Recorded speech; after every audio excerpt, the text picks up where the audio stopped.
Hallelujah. യേശുവേ സ്തോത്രം, യേശുവേ നന്ദി. ഇന്ന് നാം ചിന്തിക്കുന്ന വിഷയം മദ്യപാനം വചനാനുസൃതമോ എന്നുള്ളതിനെ കുറിച്ചാണ്.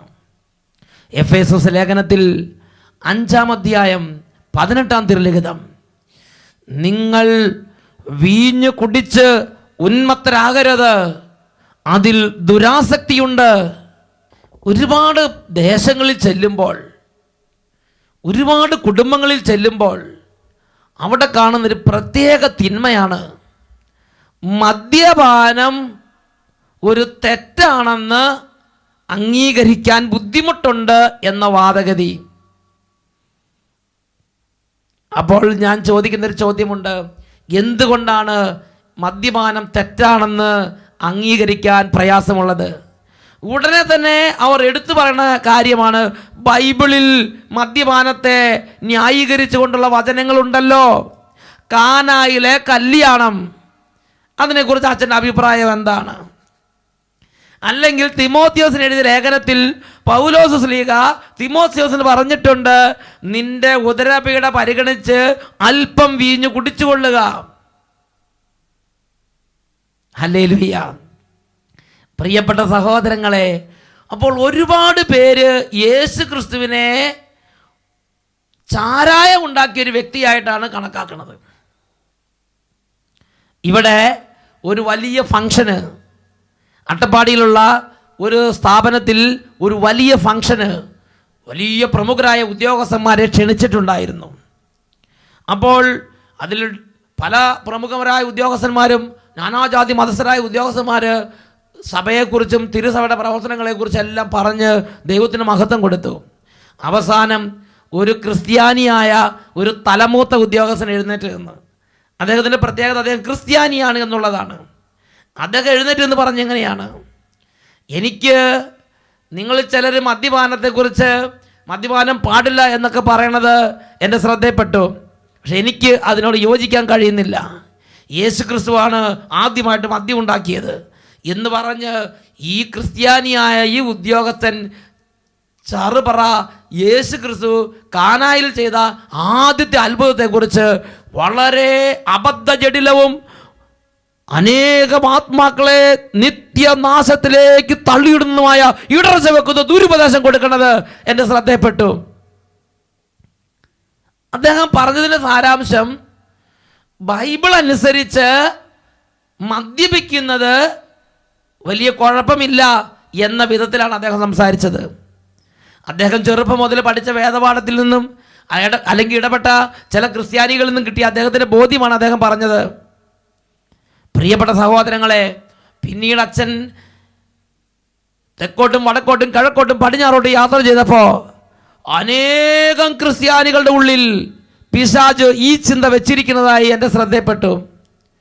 നിത്യജീവന് വേണ്ടി നമ്മുടെ ദൈവമായ കർത്താവ് നമുക്ക് നൽകിയ നിത്യജീവന്റെ വചനങ്ങൾ അനേകം ക്രിസ്ത്യാനികൾ തങ്ങളുടെ ശീഘ്രനാശത്തിന് വേണ്ടി വളച്ചൊടിച്ചുകൊണ്ടിരിക്കുകയാണ് എന്നുള്ളത് ദുഃഖകരമായ ഒരു സത്യമാണ്. അതുകൊണ്ട് ഇതിനെക്കുറിച്ച് നാം വ്യക്തമായൊന്ന് മനസ്സിലാക്കേണ്ടത് ആവശ്യമാണ്. ഇതിനെക്കുറിച്ച് പറയുമ്പോൾ ആദ്യം തന്നെ യെശയ്യാ പ്രവചനത്തിലെ 5-ാം അധ്യായം 18 മുതലുള്ള വാക്യങ്ങളാണ് പരിശുദ്ധാത്മ വെളിപ്പെടുത്തുന്നത്. നുണയുടെ കയറുകൊണ്ട് അകൃത്യത്തെ വലിച്ചഴയ്ക്കുന്നവന് ദുരിതം, പാപത്തെ കയറുകെട്ടി വലിക്കുന്നവന് ദുരിതം, തിന്മയെ നന്മയെന്നും നന്മയെ തിന്മയെന്നും വിളിക്കുന്നവന് ദുരിതം, പ്രകാശത്തെ അന്ധകാരമെന്നും അന്ധകാരത്തെ പ്രകാശമെന്നും ഗണിക്കുന്നവന് ദുരിതം, മധുരത്തെ കയ്പെന്നും കയ്പിനെ മധുരമെന്നും ഗണിക്കുന്നവന് ദുരിതം. പ്രിയപ്പെട്ട ദൈവമക്കളെ, അനേകം ദൈവമക്കളെ ഇന്ന് സാത്താൻ ചില അന്ധകാര ചിന്തകൾ കൊണ്ട് ബന്ധിച്ചിട്ടിരിക്കുകയാണ്. അവർ പറയുകയാണ്, അല്പം മദ്യം കുടിച്ചോളൊന്നും കുഴപ്പമില്ല, ഞായറാഴ്ച ദേവാലയത്തിലെ ശുശ്രൂഷ കഴിഞ്ഞ് വന്നാൽ ഇരിക്കുക, വട്ടം കൂടുക, കുപ്പി പൊട്ടിക്കുക. ഇന്ന് അനേകരുടെ ഒരു ശീലമാണത്. ഒരു ദേശത്തുള്ളവർ പറഞ്ഞെങ്ങനെയാണ്, ഈസ്റ്ററിനും ക്രിസ്മസിനും പള്ളിയിലെ കുർബാന കഴിഞ്ഞ് കുർബാനയെല്ലാം സ്വീകരിച്ച് വീട്ടിൽ വന്ന് പിന്നെ കുപ്പി പൊട്ടിക്കലും ബഹളമാണ്. വേറൊരു സ്ഥലത്ത് പറഞ്ഞെങ്ങനെയാണ്, പെരുന്നാളിന് പള്ളിയുടെ ആഘോഷങ്ങളും തിരുനാൾ ആഘോഷങ്ങളും എല്ലാം നടക്കുമ്പം തെരുനാൾ നടത്തുന്നവരും അതിനോടനുബന്ധിച്ചവരും അപ്പുറത്ത് വലിയ വീട്ടിൽ ബാറ് പോലെ കുപ്പികളെല്ലാം കൂടി അടിക്കടിക്ക് വെച്ചിട്ട് പൊട്ടിച്ച് പൊട്ടിച്ച് കുടിക്കുക. എല്ലാം ഒരു പ്രഹസനം. പ്രിയപ്പെട്ട സഹോദരങ്ങളെ, ഇതിനെക്കുറിച്ച് എന്താണ് ദൈവം വെളിപ്പെടുത്തിയിരിക്കുന്നത് ചിന്തിക്കണം. അനേകർക്ക് ഒരു തെറ്റിദ്ധാരണയുണ്ട്, ഇതൊന്നും സാരമില്ല, ബൈബിൾ ഇത് കുറച്ചൊക്കെ അംഗീകരിക്കുന്നുണ്ട്, ഒന്നും കുഴപ്പമില്ലെന്ന്. എന്താ ഇതിനെക്കുറിച്ച് ബൈബിൾ വ്യക്തമായി പഠിപ്പിക്കുന്നത്? ആദ്യമായി നാം ഇതിനെക്കുറിച്ച് കാണുന്നത് യെശയ്യാ പ്രവാചക ഗ്രന്ഥത്തിൽ 22-ാം അധ്യായത്തിൽ 13-14 തിരുലിഖിതങ്ങളിലാണ്. അവിടെ നമ്മൾ വായിക്കുന്നത് എങ്ങനെയാണ്? ഇതാ അവിടെ ഇറച്ചി തീറ്റയും വീഞ്ഞുകുടിയും നമുക്ക് തിന്നുകുടിച്ച് മതിക്കാമെന്നവർ പറയുന്നു. സൈന്യങ്ങളുടെ ദൈവമായ കർത്താവ് എൻ്റെ കാതിൽ മന്ത്രിച്ചു, നീ മരിക്കുന്നത് വരെ ഈ പാപം ക്ഷമിക്കപ്പെടുകയില്ല.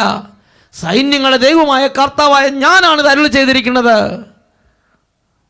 ദൈവം വളരെ കടുപ്പിച്ച് പറഞ്ഞിരിക്കുന്ന ഒരു വചനഭാഗമാണ് യെശയ്യായുടെ പുസ്തകം 22-ാം അധ്യായം 13-14 വാക്യങ്ങൾ.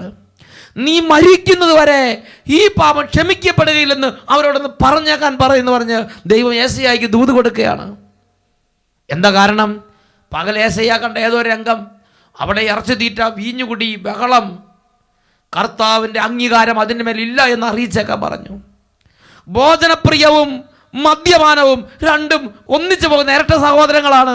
ദൈവമായ കർത്താവ് തൻ്റെ വചനം വഴി ഇതിന് തൻ്റെ അംഗീകാരം ഇല്ല എന്ന് വെളിപ്പെടുത്തി തന്നിരിക്കുകയാണ്. ഹല്ലേലൂയ. ഈ കാര്യത്തെക്കുറിച്ച് ബൈബിൾ പഠിപ്പിക്കുകയാണ്, ഈ അകൃത്യം നീ മരിക്കുന്നത് വരെ ക്ഷമിക്കപ്പെടുകയില്ല. ബൈബിൾ മദ്യപാനത്തെ വിളിക്കുന്നത് അകൃത്യം എന്നാണ്. ഇത് ദൈവാത്മാവിൻ്റെ പ്രവൃത്തിയാണെന്നും ദൈവം അംഗീകരിച്ച വഴികളാണെന്നും നമ്മൾ തെറ്റിദ്ധരിക്കരുത്. ബൈബിൾ മദ്യപാനത്തെ വിളിക്കുന്ന വാക്ക് അകൃത്യം എന്നാണ്. എന്തുകൊണ്ടാണ് മദ്യപാനം അകൃത്യമായി മാറുന്നത്? അതിന് 5 കാരണങ്ങളുണ്ട്. ഒന്നാമത്തെ കാരണം റോമാലേഖനം 13-ാം അധ്യായത്തിൽ 12-13 തിരുലിഖിതങ്ങൾ. ഇതാ രാത്രി കഴിയാറായി, പകൽ സമീപിച്ചിരിക്കുന്നു, ആകയാൽ നമുക്ക് അന്ധകാരത്തിൻ്റെ പ്രവൃത്തികൾ പരിത്യജിച്ച് പ്രകാശത്തിൻ്റെ ആയുധങ്ങൾ ധരിക്കാം. പകലിന് യോജിച്ച് നമുക്ക് പെരുമാറാം.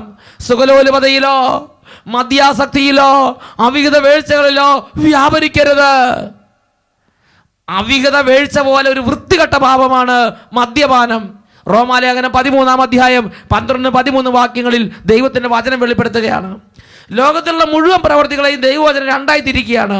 1 പ്രകാശത്തിൻ്റെ പ്രവൃത്തി, 2 ഇരുട്ടിൻ്റെ പ്രവൃത്തി. മദ്യപാനം ഇരുട്ടിൻ്റെ പ്രവൃത്തിയായിട്ടാണ് ദൈവത്തിൻ്റെ വചനം പരിചയപ്പെടുത്തി തരുന്നത്. മദ്യപാനം അത് പരിശുദ്ധാത്മാവിൻ്റെ പ്രവൃത്തി അല്ല, അത് ഇരുട്ടിൻ്റെ പ്രവൃത്തിയാണ്, അത് അന്ധകാരത്തിൻ്റെ പ്രവൃത്തിയാണ്, അത് പിശാചിൻ്റെ പ്രവൃത്തിയാണ്. ഹല്ലേലൂയ. മദ്യം പാപമാണെന്ന് പറയാനുള്ള 2ാമത്തെ കാരണം അത് ജഡത്തിൻ്റെ ദുരാസക്തിയാണ്.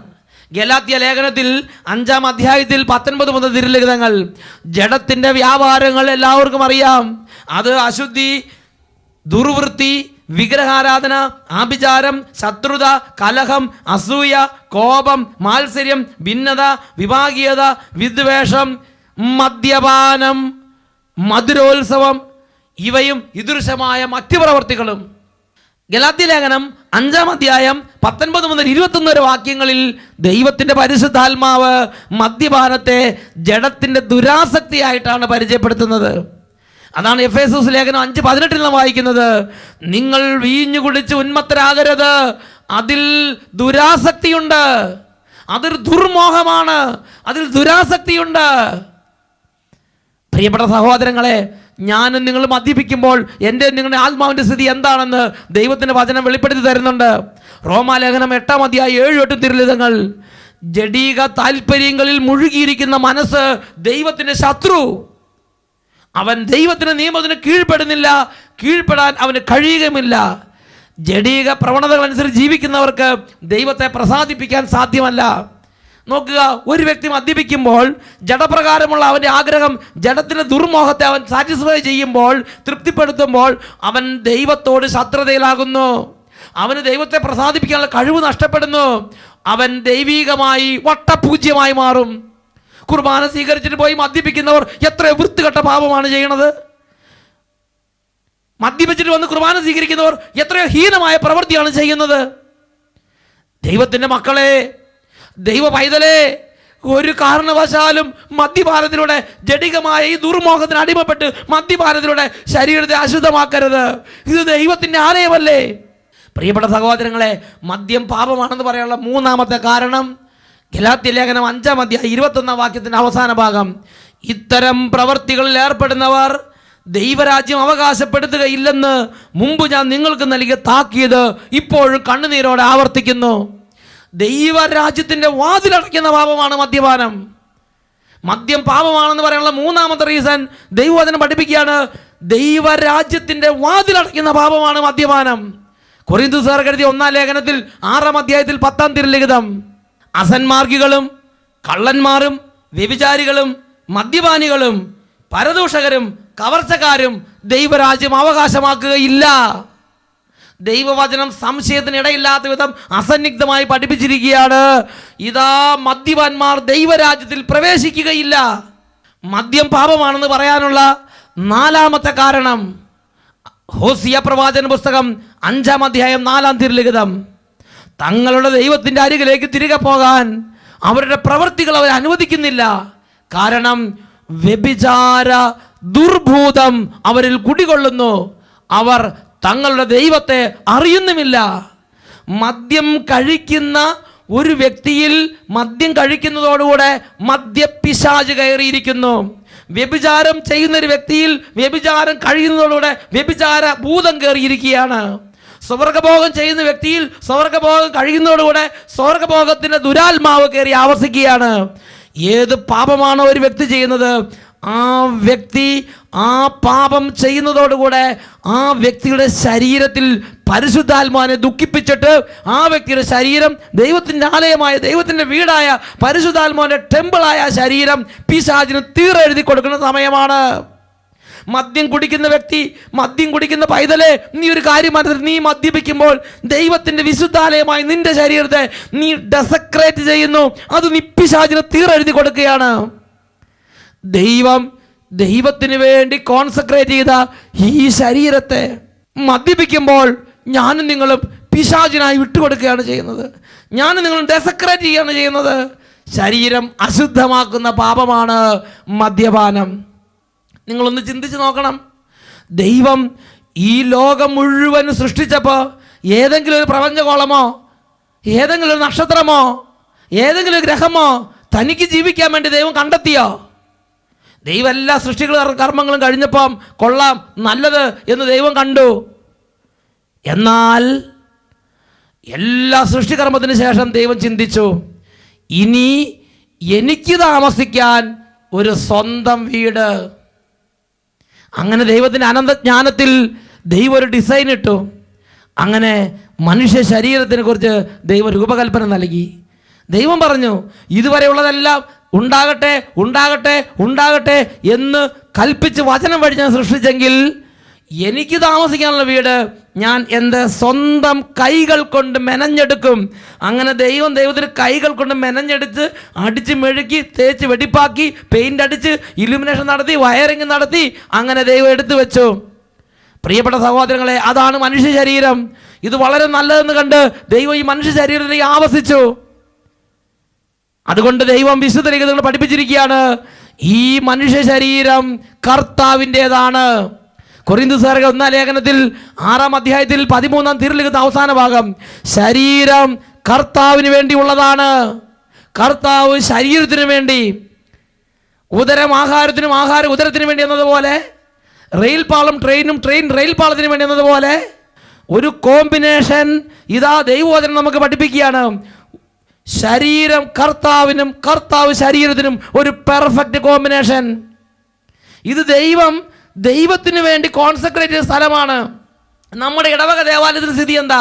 ഇടവക ദേവാലയം പറഞ്ഞാൽ മനുഷ്യൻ നിർമ്മിച്ചിട്ട് ഒരു ബിഷപ്പിനെ കൊടുന്ന് വെഞ്ചരിപ്പിച്ച് കൂദാശ ചെയ്ത് ദൈവത്തിന് കൊടുത്ത് മനുഷ്യൻ കോൺസെൻട്രേറ്റ് ചെയ്ത് ദൈവത്തിന് കൊടുത്ത്.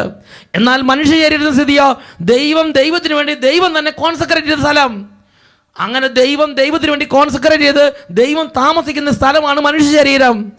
അവിടെ ഞാനും നിങ്ങളും മദ്യപിക്കുമ്പോൾ വചനം പഠിപ്പിക്കുകയാണ്, ഞാനും നിങ്ങളും ആ ശരീരത്തെ അശുദ്ധമാക്കുന്നു. കൊരിന്ത്യർ 1 ലേഖനത്തിൽ 6 അധ്യായത്തിൽ 13 തിരുലിഖിതം പഠിപ്പിക്കുകയാണ്, ശരീരം ദുർവൃത്തിക്ക് വേണ്ടിയുള്ളതല്ല. മദ്യപിക്കാനും കഞ്ചാവ് ഉപയോഗിക്കാനും ഹാൻസ് ഉപയോഗിക്കാനും പാൻപരാഗ് ഉപയോഗിക്കാനും ലഹരി വസ്തുക്കൾ ഉപയോഗിക്കാനും ലിക്കർ ഉപയോഗിക്കാനും ടുബാക്കോ ഉപയോഗിക്കാനും ഒക്കെ കർത്താവ് അനുവാദം തന്നിട്ടുണ്ടോ? ശരീരം കർത്താവിന് വേണ്ടിയുള്ളതാണ്. ഈ ശരീരം ദുർവൃത്തിക്ക് വേണ്ടിയുള്ളതല്ല. കർത്താവിൻ്റെ വചനം നിരോധിച്ചിരിക്കുകയാണ്. ഹല്ലേലൂയ, യേശുവേ സ്തോത്രം. ഞാനും നിങ്ങൾ മദ്യപിക്കുമ്പോൾ, ഞാൻ നിങ്ങളും ബീഡി സിഗരറ്റ് ഉപയോഗിക്കുമ്പോൾ, ലഹരി വസ്തുക്കൾ ഉപയോഗിക്കുമ്പോൾ, ടുബാക്കോ ഉപയോഗിക്കുമ്പോൾ ദൈവത്തിൻ്റെ ഈ ആലയത്തെ അശുദ്ധമാക്കുകയാണ് ചെയ്യുന്നത്. മദ്യം പാപമാണെന്ന് പറയാനുള്ള 5ാമത്തെ കാരണം, ഈ മദ്യം ഒരു വ്യക്തി തൻ്റെ ശരീരത്തിലേക്ക് എടുക്കുമ്പോൾ ശരീരത്തിന് അന്തസ്സിനെതിരായി അവൻ തെറ്റ് ചെയ്യുന്നു. ഇന്ത്യ ഗവൺമെൻറ് വലിയൊരു സർവീസ് ചെയ്തിട്ടുണ്ട്. ഓരോ കള്ള് ഷാപ്പിൻ്റെ ബോർഡിൽ എഴുതി വെച്ചിരിക്കുകയാണ്, മദ്യപാനം ആരോഗ്യത്തിന് ഹാനികരം. ഓരോ സിസർ പാക്കറ്റിൻ്റെ മുകളിൽ എഴുതി വെച്ചിരിക്കുകയാണ്, പുകവലി ആരോഗ്യത്തിന് ഹാനികരം, ആരോഗ്യത്തെ നശിപ്പിക്കുന്നത്. ഈ ശരീരത്തിൻ്റെ ആരോഗ്യത്തെ നശിപ്പിക്കുന്നത് എന്ത് തന്നെയാണെങ്കിലും, മദ്യപാനമാകട്ടെ പുകവലിയാകട്ടെ, ഈ ശരീരത്തിൻ്റെ ആരോഗ്യത്തിന് ഹാനികരമായ ഏതൊരു പ്രവൃത്തിയും ദൈവത്തിനെതിരായ പാപമാണ്, ശരീരത്തിനെതിരായ പാപമാണ്. 100 വചനങ്ങളിലൂടെ ദൈവത്തിൻ്റെ പരിശുദ്ധാത്മാവ് വ്യക്തമായി പഠിപ്പിച്ചിരിക്കുന്ന സംഗതിയാണ്, മദ്യപാനം ജഡത്തിൻ്റെ ദുരാസക്തിയാണെന്നും മദ്യപാനി ദൈവരാജ്യത്തിൽ പ്രവേശിക്കില്ലെന്നും പരിശുദ്ധാത്മാവ് സംശയത്തിന് ഇടയില്ലാത്ത വിധം പഠിപ്പിച്ചിരിക്കുകയാണ്.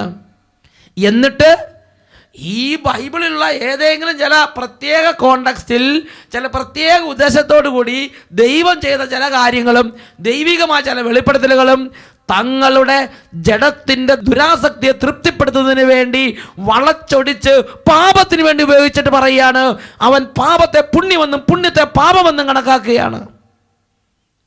ഇതിനെക്കുറിച്ച് പത്രോസിലേക്ക് എഴുതിയ ലേഖനത്തിൽ നമുക്കൊരു വെളിപ്പെടുത്തൽ ലഭിക്കുന്നുണ്ട്. പത്രോസിലേക്ക് എഴുതിയ ലേഖനത്തിൽ 3 അധ്യായം അതിൽ 14 മുതൽ 17 വരെയുള്ള തിരുലിഖിതങ്ങൾ. ആകയാൽ പ്രിയപ്പെട്ടവരെ, ഇവ പ്രതീക്ഷിച്ചുകൊണ്ട് കളങ്കവും കറയുമില്ലാതെ സമാധാനത്തിൽ കഴിയുന്നവരായി നിങ്ങൾ അവന് കാണപ്പെടാൻ വേണ്ടി ഉത്സാഹിക്കുവിൻ. നമ്മുടെ വിശ്വാസത്തിൻ്റെ അധിപനായ യേശു ക്രിസ്തു നമ്മളെ പരമേൽപ്പിച്ചിരുന്ന സത്യതിരുസഭ, ആ തിരുസഭയുടെ ആദ്യത്തെ മാർപ്പാപ്പ ഇതാ ഉത്ബോധിപ്പിക്കുകയാണ്. ആകയാൽ എൻ്റെ പ്രിയപ്പെട്ടവരെ, യേശു ക്രിസ്തു വീണ്ടും വരും, യേശു ക്രിസ്തു വീണ്ടും വരും, യേശു ക്രിസ്തു വീണ്ടും വരും. അപ്പോൾ അവൻ്റെ മുമ്പിൽ കറയും കളങ്കവും ഇല്ലാതെ പരിശുദ്ധരായി കാണപ്പെടാൻ വേണ്ടി നിങ്ങളെല്ലാവരും അധികമായി ഉത്സാഹിക്കണം, അധികമായി കഠിനാധ്വാനം ചെയ്യണം. ഈ മദ്യപാനിയും വെറിക്കൂത്തുകാരനും യേശു ക്രിസ്തുവിന് മുമ്പിൽ കറയും കളങ്കവും ഇല്ലാതെ കാണപ്പെടാൻ വേണ്ടിയുള്ള അധ്വാനത്തിലാണോ അവൻ ഏർപ്പെട്ടിരിക്കുന്നത്?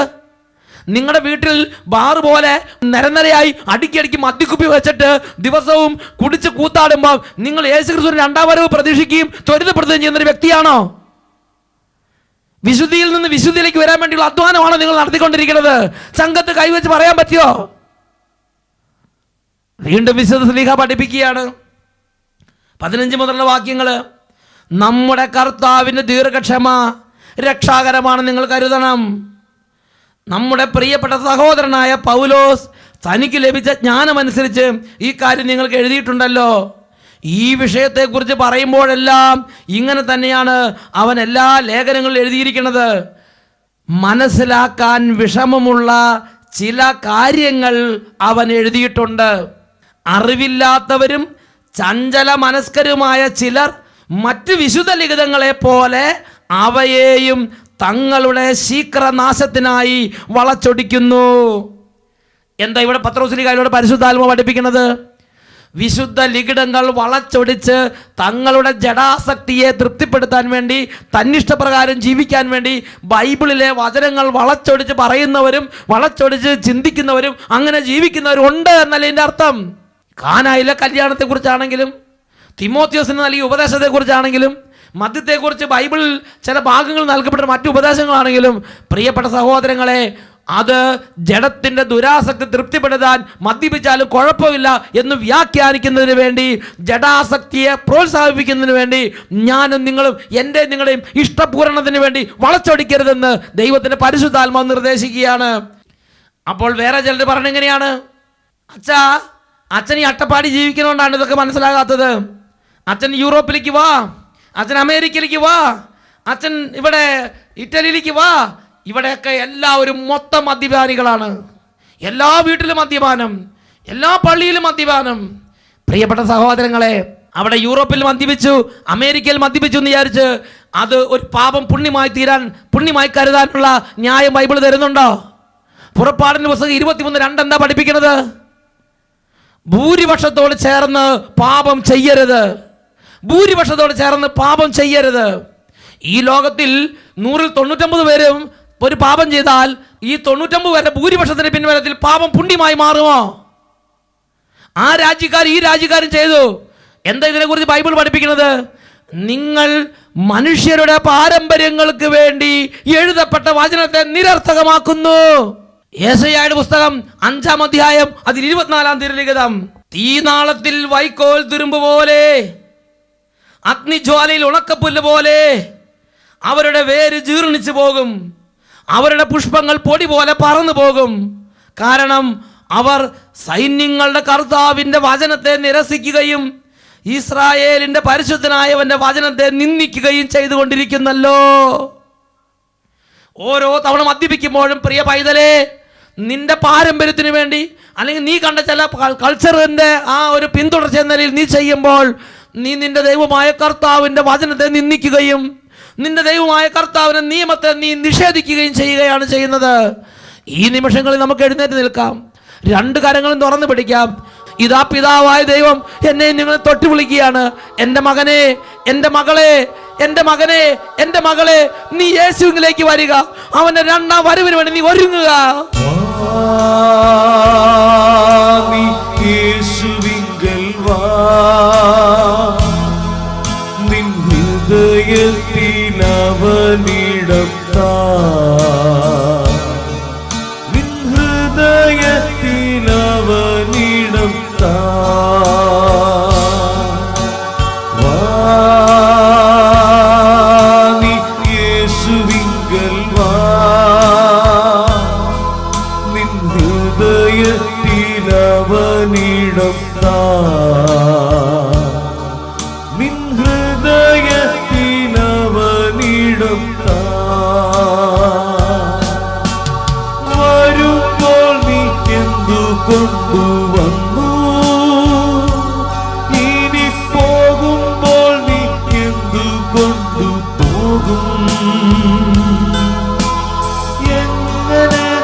ലോകം വിട്ടു പോകും പിതാവേ,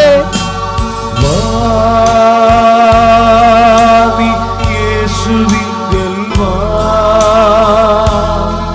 നിൻ ഹൃദയത്തിൽ അവനിടത്താ,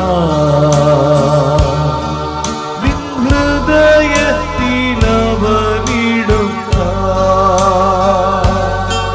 നിൻ ഹൃദയത്തിൽ അവനിടത്താ. പിതാവേ, ഈ നിമിഷം അനുഗ്രഹിക്കണം. കുടുംബങ്ങളെ വിടുവിക്കണമേ അപ്പ. ഓരോ കുടുംബങ്ങളെ വിടുവിക്കണമേ അപ്പ. ഓരോ ആത്മാക്കളെ തൊടണമേ അപ്പ. മദ്യപാനം തകരുന്നവര്, മദ്യപിച്ചിട്ട് ഇത് തെറ്റല്ല എന്ന് ചിന്തിച്ചുകൊണ്ടിരിക്കുന്നവര്, സാത്താൻ തന്റെ ഇഷ്ട നിർവഹണത്തിന് വേണ്ടി അടിമയാക്കി ബന്ധിച്ചിട്ടിരിക്കുന്ന ഓരോ മകനെയും ഓരോ മകളെയും ഓരോ കുടുംബങ്ങളെയും ഓരോ വംശങ്ങളെയും അപ്പ ഇപ്പോൾ സ്പർശിക്കണമേ, തൊടണമേ, വിടുവിക്കണമേ. ഹല്ലേലൂയ, ഹല്ലേലൂയ, ഹല്ലേലൂയ, ഹല്ലേലൂയ, ഹല്ലേലൂയ, ഹല്ലേലൂയ. യേശുവേ ആരാധന, ആരാധന. യേശുവേ ആരാധന, ആരാധന. യേശുവേ ആരാധന, ആരാധന. യേശുവേ സ്തോത്രം. യേശുവേ നന്ദി. Praise the Lord.